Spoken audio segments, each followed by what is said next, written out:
And tensions continue to rise between President Trump and Fed Chair Jerome Powell. As Fox's Connor Hansen tells us, the president lashed out at Powell today as the Fed held interest rates steady.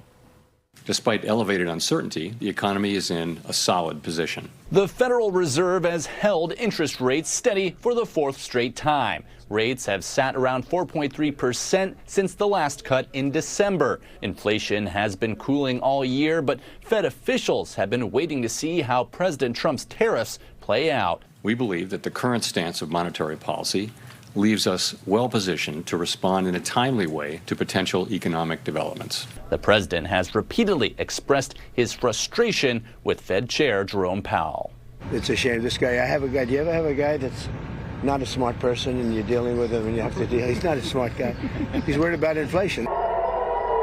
The war between Israel and oil-rich Iran is also creating uncertainty, and Senate Democrats debating the president's huge tax cut and spending bill argue it would spur even more inflation. This new analysis says that the deficit impact on the country will be even bigger, now looking at $3.7 trillion in additional deficits, that the bill is going to increase interest rates. Despite recent rate cuts in Europe going much further than the U.S., the Fed is required to be independent. I strongly feel that the Fed's independence is critical to the integrity of the dollar.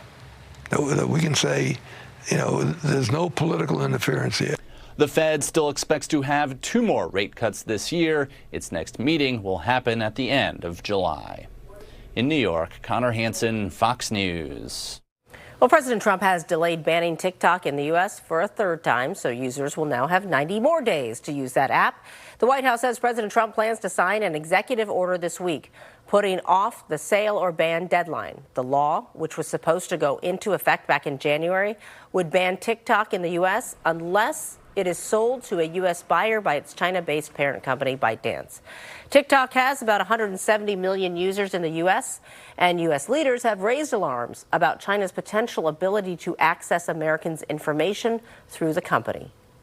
The question remains, though, about the algorithm, the access to data points, and if TikTok USA were compelled by owner ByteDance to give up information, is that happening now? And could that potentially happen in the future, depending upon the architecture?